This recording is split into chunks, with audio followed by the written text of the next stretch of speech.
Hey guys, it's Jordan Beard here. Um, just back from the Carta Magica PreLim regional event. I went undefeated up until top four, playing my sweet Dragon Ball deck. Once again, felt like this deck was very powerful, and once again, I felt like I was probably playing the strongest deck in the room.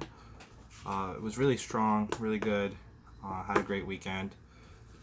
Went all the way undefeated till top four, and then I had to leave.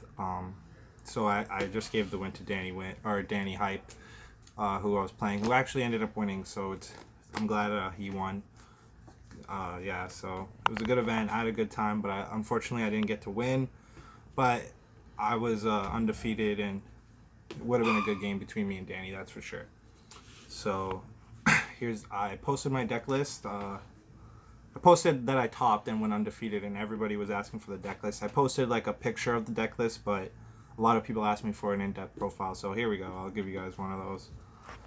So played Dragon Ball. Leader's really good. Probably the best Wish leader in the game right now, currently. If you don't know what it does, he can't attack at all, ever. His activate main is switch him to rest mode. Search your deck for 2 Dragon Balls or your life for 2 Dragon Balls. Really good. Just draw 2 every turn. And you can awaken when there's 7 Dragon Balls and add a desire card from your drop area to your hand. His front side, he still can't attack, but he has 3 effects. Once per turn, you can draw a card.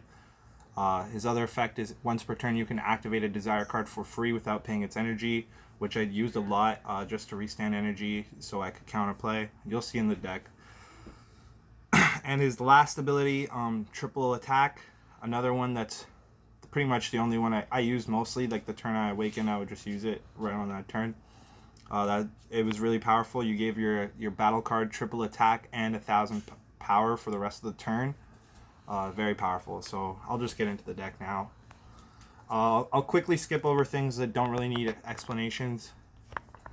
So we played 7 Dragon Balls. Obviously, you need to play at least 7 Dragon Balls.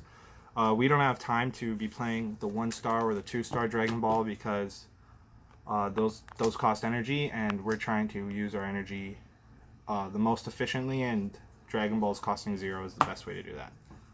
Next, we got 4 Sparking Super Combo Trunks Temporal Rescue Trunks. I like this one more than anything else. This activated by turn 2, probably latest. So yeah, this is really good. And the only desire in the deck, 4 Personal Ambitions, Upstart Goblins, thins the deck, and it's a desire card to add back from your drop when you awaken, and then you can just charge it your next turn for a yellow. It's very powerful. It's a very good card. Okay, so here's the main engine. This is the multicolor engine.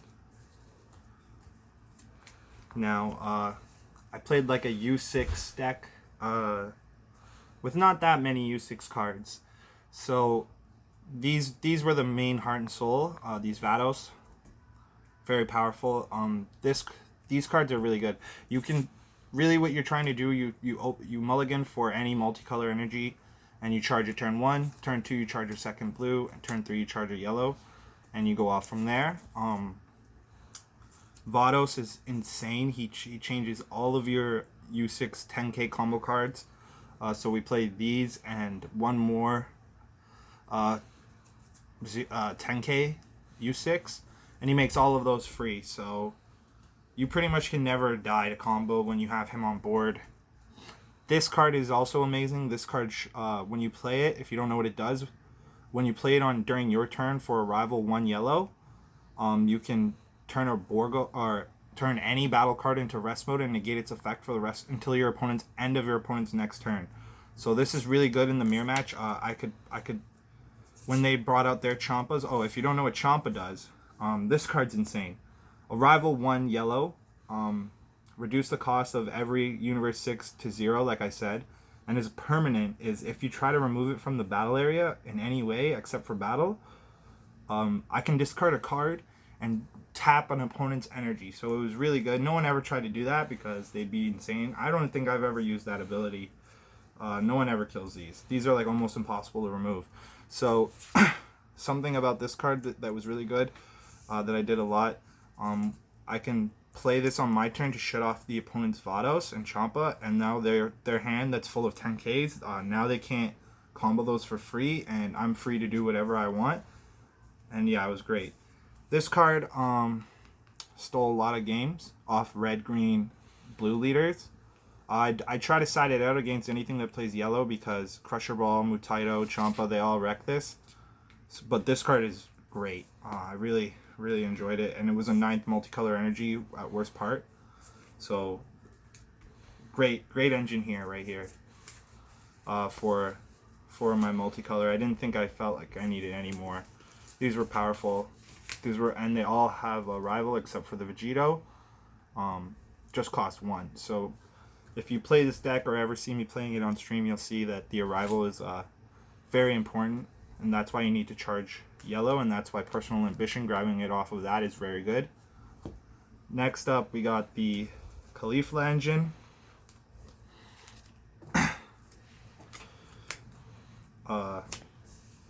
So I only played Sister Caulifla Caulifla. I only played Sister Caulifla. I didn't play Kale. Kale doesn't have that much of a good effect. It's just one single crit. It's not double strike. This card's really good. When it comes into okay, so if you don't know what these do, this looks for the top 5 of your deck for a U6. So pretty much this looks for this. This one is also really good. I should have probably played 3. This card was really good. When you play this card, you may choose one card in your life, add it to your hand, and put in any of your opponent's energy into rest mode. So when you would play this to tap them out of Nimbus or tap them out of Sensu Beans, or force for red, they have to Denial of Hope this, or all of their cards are pretty much dead. And if they do, it's pretty much tap 2 for 2 energy. It's really good. It's very strong. Baited out a lot of things. One of my favorite cards in the weekend. Caulifla, the Awakened Sister, though, is insane. So what she allows you to do is when you combo with her, after the combo, you can evolve her on top of a Caulifla for free.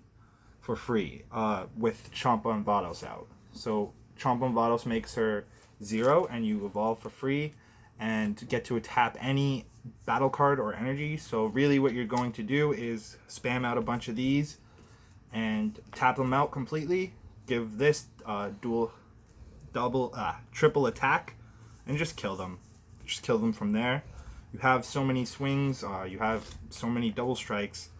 It doesn't really matter. You usually just win, and that's what I did all weekend. This was the only sister I played. I just didn't think Kale was strong, and this one was. So that's the Caulifla engine. Next we got the Disruption engine. So this is the yellow and blue that I played, the counterplays. Now these are really strong as well. They disrupt your opponent's whole turn. You can do a lot of weird plays with these, and just when you know what you're playing against and when you know what you're up against and what their moves are, these can really hurt them. You can just turn off their turn and get a body on board next turn for swinging and comboing a Caulifla on top. It's just amazing. These were great. MVP all weekend. I love these cards, especially this one. When he comes into play, he bounces a card and untaps a blue energy. So it could be a blue-yellow multicolor. And then you just, when they attack you with the leader, you will rival into Champa, and now you got 2 bodies on board, and you're going into your turn. It's just amazing. These were great. Counterplays in this game have made this game a lot more skilled, I find. And in these type of formats, you'll find that disrupting your opponent's turns it's just too powerful. You can't give it up. Next,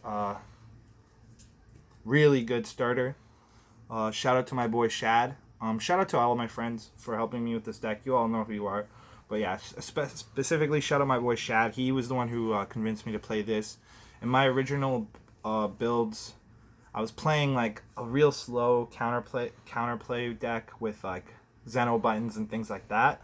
And he eventually, and I was playing Master Roshi Shen at the beginning, and he eventually just said, "Why don't you play these? These are like bodies that you can swing with, and you draw 2 and you untap 1." So it's a 1-drop 15k beater. I love 1-drop 15k beaters. They're very powerful. You should pick these up if you don't have these. These are very good and probably will always be good. If you don't know what it does, actually I probably should have explained that. His effect is at the end of the turn that when you play him, you draw 2, untap a blue or yellow energy, so you can untap your multicolor, and then discard 1. So he digs you 2 cards and untaps 1. He's a 1-drop 15k, draw 1. Amazing. Like, what else can you ask for a card? Last but not least, my favorite card in the game, Sensu Bean.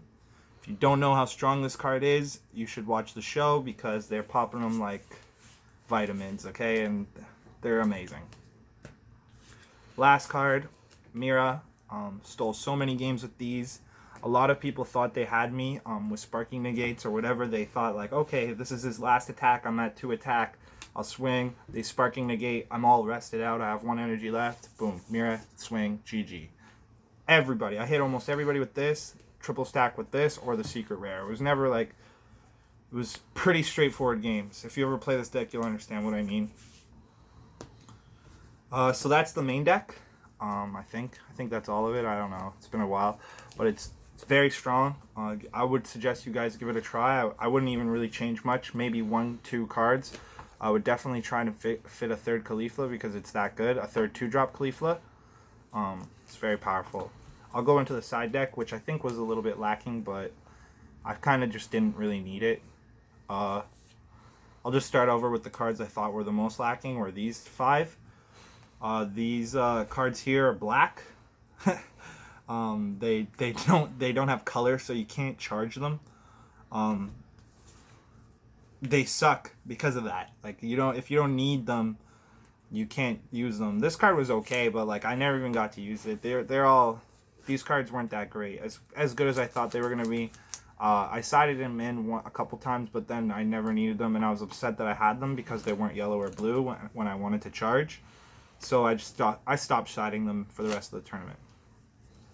Then we got 2 Flying Nimbus. Not my favorite card, but there is some aggro out there with Kaba being around, and this kind of just turns it off. We got 2 Mafuba for like red Broly, and anything that dropped anything like big, fat, like... I wanted to side this against Toa for the tournament that dropped the 5-drop. Maybe some people are stupid enough to attack with it before they do the Mira. And even if they do the Mira, I'll Mafuba the Mira so I don't have to deal with it for 2 turns. And yeah, that was what I was thinking about for this card. I never sided it in. Flying Nimbus went in 2 times. Now the cards I did side, a 4th and a 3rd. These cards are really good. You already know I want to main these, I just don't have the room. They're very powerful. This card is amazing, like really good. And my favorite card, one of my favorite cards, and my other favorite card. These are insane. Like I will never probably play blue as long as these cards exist. And Mira, this is just for like another Janemba or Hercule. Same with these for Janemba, Hercule, whatever's blue, whatever's red. I literally sided these in against red matchups just because they're 1-drop 15Ks, and I like to beat people down with 1-drop 15Ks. They're very powerful. They require a card, and if they survive, they require your opponent to use another card to defend it. So it's amazing. They're all good. These are all really good cards. I played a deck. I pretty much just played a deck that drew 2 cards per turn and played 1-drop 15k beaters every turn, multiple in a turn, and even on your turn, and beat people down. And when I seen that there was a chance to kill them, I just gave something triple strike or triple attack and did. And I mostly won on turn 3. Some games went to turn 4, and any game that went to turn 5, they got SCR'd. So it was a really good weekend. I had some pretty easy games. Felt like some games were difficult. Definitely my most difficult match was against Zuhair in the finals of the last round, in Swiss. That was a really good game. Zuhair played well. He just didn't have the time magic when he needed it, and he lost because of it.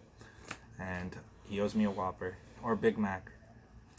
But yeah, shout out to all my friends. Shout out to everybody who helps me test. You all know who you are. Shout out all my Untapped friends. Shout out Ivo. Shout out Shad. Shout out all my friends. Everybody, you know who you are. Shout out Nick for letting me borrow his SCR too. Mine just came in the mail today. So yeah, that's the deck. Hope you guys play it. Hope you guys get some wins, gain some tournament packs, gain some clout, whatever. I got an event coming up in September. I'll probably be playing this. Just another side note. Two other guys were playing an earlier version of this that I was playing. It's with the Broly leader, pretty much the same deck, but they played the Broly leader. They didn't like Shenron, and they also top 8'd. They went X1, and Anthony was ended up in the finals in top 8. So the engine's obviously clearly good. It's your choice which leader you'd like to play. But yeah, that's pretty much it. Hope you guys learned a thing or two. That's my deck. Peace.